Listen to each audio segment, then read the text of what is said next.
तू मुझे ढूंढता कहाँ कहाँ, तू मुझे ढूंढता कहाँ कहाँ, मैं तेरे ही अंदर रहता हूँ। तू बहरा बनकर घूम रहा, मैं तो सोहंग सोहंग कहता हूँ। ये भगवान ने कहा। तू मुझे खोज रहा है, चारों तरफ परेशान है। कोई गुफा में जाके बैठ जा रहा है, कोई हिमालय चला जा रहा है, कोई जंगलों में बैठ के मुझे ढूंढ रहा है। बड़ा आश्चर्य होता है। मैं बार बार पुकार कर कह रहा हूँ कि मैं यहाँ हूँ। मैंने सभी प्राणियों को बनाया है, मैं सबके अंदर रहता हूँ। सोचिए, सभी प्राणियों में वो किस रूप में रहता है? सब में कौन सी चीज कॉमन है? उनको देखना होगा। हमारे अंदर भी वो रहते हैं, पर हम क्यों नहीं देख पाते? एक सज्जन बोले, हे भगवान, आप मूर्तियों में हैं, लेकिन मैं आपको जीवंत देखना चाहता हूँ। बोलते हैं, मैं तो जीवंत ही तुम्हारे सामने रहता हूँ, देखते क्यों नहीं? कोई संत महात्मा बोले, अजपा एक मंत्र है जिसको जपना चाहिए, जपते रहेंगे तो मृत्यु के समय जब उनका नाम जपेंगे तो हमें मोक्ष की प्राप्ति होगी, विमान आएगा हमको ले गए। कहाँ है वो भगवान? सभी प्राणियों में किस रूप में रहते हैं? सबके अंदर ईश्वर है, तो फिर हमको दिखते क्यों नहीं? तो ध्यान दीजिए, मैं कहता हूँ ये हमारा हाथ है, ये हमारा पैर है, ये मेरा पीठ है और ये पेट है, पर मैं कौन हूँ? तो इसको बैठ कर कितने लोगों ने ध्यान किया। तो हम, तो हम, मैं कौन हूँ? कह अहम, मैं कौन हूँ? मैं कौन हूँ? मैं हाथ नहीं हूँ, पैर नहीं हूँ, पीठ नहीं हूँ, पेट नहीं, सिर नहीं हूँ, तो हूँ कौन? ये मेरा सिर है, ये मेरा हाथ है, मेरा पैर है, ये मेरा मेरा कौन कर रहा है? तो हम जपते जपते आ गया। सो हम, जब हम सांस खींचते हैं, सो सांस निकालते हैं, हम, इसको तोड़ दीजिए। सह अहम, वह मैं हूँ। अब तो कुछ स्पष्ट हुआ। भगवान कह रहे हैं, तुम्हारे अंदर ये जो श्वास है, यही तो मैं हूँ। जब तक मैं हूँ तो बड़ी बुद्धि दिखाता है, जैसे ही मैं निकल जाता हूँ 3 दिनों के अंदर तो सड़ना शुरू हो जाता है। अभी भी पहचान में कौन हूँ? मैं तुम्हारे अंदर सांस बनकर रहता हूँ, श्वास। और इस श्वास के आधार पर तुम देखो उसमें क्या आवाज निकलती है। सो हम, इसको तोड़ेंगे। सह अहम, वह मैं हूँ। तुम्हारे अंदर जो श्वास है वही तो मैं हूँ। और आप रात में आधी रात को उठिए और देखिए, जहाँ सभी लोग सो रहे हैं, बच्चे बड़े, कुत्ता सो रहा है, बकरी सो रही है, सभी जीव सो रहे हैं। कौन चीज, कौन सी चीज सब में कॉमन है? सभी श्वास ले रहे हैं, सोहंग मंत्र चल रहा है। इसको अजपा भी बोला जाता है, क्योंकि इसके लिए जपने की जरूरत नहीं है, ये स्वतः चल रहा है।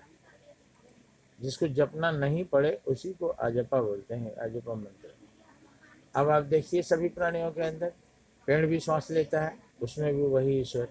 कुत्ता भी सांस लेता है, उसमें भी वही ईश्वर। हाथी भी सांस लेता है, उसमें भी वही ईश्वर। जितने सृष्टि में जीव है सबके अंदर वही है। तो आप सबको, शरीर को मत देखिए, उसके अंदर की आत्मा को देखिए। वो परमात्मा का एक रूप है। और हो सके तो सबको प्यार करिए,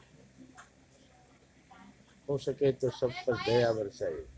किसी से घृणा मत कीजिए, किसी को कष्ट मत दीजिए। जितने जीव जंतु मैंने पशु पक्षी बनाए हैं उसमें मैं स्वयं रहता हूँ। जब तो किसी को कष्ट देता है तो वो कष्ट सीधे मुझे पड़ता है, मुझे मिलता है।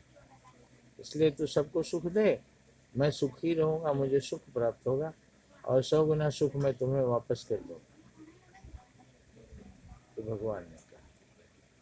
कोई मौलवी ने कहा, दिल में बसाए हैं तस्वीरें यार की, गर्दन झुकाई और दीदार कर लिया। तो बोले, भैया कहाँ पर आप दीदार किए? उसके आगे उनके पास जवाब नहीं, क्योंकि वो रिटेंटिव है, रटे हुआ है। अरे दिल में बसाए हैं तस्वीरें यार की, वही तो परमात्मा का वास है, श्वास के रूप में प्रकट होता है। लेकिन वो श्वास और एक प्रकाश है जो अंदर है।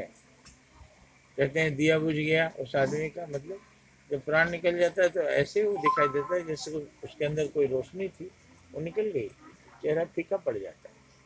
और जब तक जीता है तब तक चेहरे में चमक होती है, मरते ही चेहरे पर एक धुंध छा जाती है। तो वही है परमात्मा। और ये शरीर क्या है? तो अब यहाँ पर आइए, वासांसी जीर्णानि यथा विहाय, जैसे पुराने कपड़े को त्याग करके नवानि ग्रहणाद्य नरो पराणी, आदमी नया कपड़ा पहनता है। तथा शरीराणि विहाय जीर्णा, इस तरह से पुराने शरीर को त्याग करके निन्यानि संजाति नवानि देही, ये जो देही है आत्मा है, ये नए शरीर में प्रवेश करती है। मृत्यु कुछ नहीं, केवल शरीर परिवर्तन है। एक शरीर नष्ट हो गया, पुराना हो गया, उसको छोड़कर आत्मा दूसरे शरीर में, उसका एक सिस्टम है, अपने कर्मों के अनुसार उसे शरीर मिलता है। इसलिए जैसे मनुष्य नए वस्त्र धारण करने से पहले पुराने को हटाता है, उसी तरह से आत्मा नए शरीर में जाने से पहले पुराने को छोड़ देती है। इसीलिए कहा गया राम नाम सत्य है, बाकी सब असत्य है। अभी राम कौन है? दशरथ के पुत्र राम नहीं। कबीर ने कहा उनके दादाजी राजा दिलीप जिस नाम को जपते थे वो राम को मैं जपता हूँ। तो राम कौन हुए? यह सर्वे रमेति स एव रामा, जो सब में रमा हुआ है वही राम। सब में क्या रमा हुआ है? ये आत्मा, ये श्वास, यही आत्मा ही राम है। जब जब तक ये पिंजड़े में रहता है तब तक इसकी आवाज़ सुनाई देती है। ये शरीर में रहता है तो दिखता है, और शरीर से अलग हो जाता है तो दिखता है। इस तरह से आत्मा अदृश्य से दृश्य में, अदृश्य से अदृश्य में आती जाती रहती है। जब ये शरीर में होती है तो आत्मा दिखती है, पहचान सकते हैं, और जब शरीर में नहीं होती है तो अदृश्य होती है, उसको आप नहीं पहचान सकते। इसलिए अब गुफाओं में जाने की जरूरत नहीं है, याद करिए, क्योंकि वो आप ही के अंदर रह रहे हैं श्वासों के रूप में। श्वास ही परमात्मा का रूप है, वही आपका जीवन है, और यही श्वास सबके अंदर है, तो सब में परमात्मा है। आज आपको साक्षात्कार मैंने करा दिया कि वो परमात्मा आप में भी है, दूसरों में भी है, सभी जीव जंतुओं में है। हो सके तो प्राणी मात्र से प्यार करें, हो सके तो प्राणी मात्र को सुख पहुँचाएं, किसी को दुख पहुँचाने का आपको कोई अधिकार। और जब ये दृष्टि आपको मिल जाएगी तो आप अच्छे अच्छे करेंगे, ये दृष्टि चली जाएगी तो आप बुरे बुरे कर्म करेंगे। इसलिए आज मैंने आपको साक्षात्कार कराया आत्मा का, तो आप अब याद रखें कि परमात्मा आपके साथ साथ चल रहे हैं, सारी सूचना उनको है। इसलिए हम कोई भी छुप कर भी गलती ना करें, क्योंकि वो छुपा नहीं है परमात्मा। सभी प्राणियों में हम ईश्वर देखें। जब इस ज्ञान को ग्वाले को दिया भगवान श्री कृष्ण ने, तो उस ग्वाले को बांसुरी में भी कृष्ण दिखे, पेड़ में भी कृष्ण दिखे, गाय बछड़ों में कृष्ण दिखे, ग्वाल बालों में कृष्ण दिखे, और सम्मोहित होकर गिर पड़ा।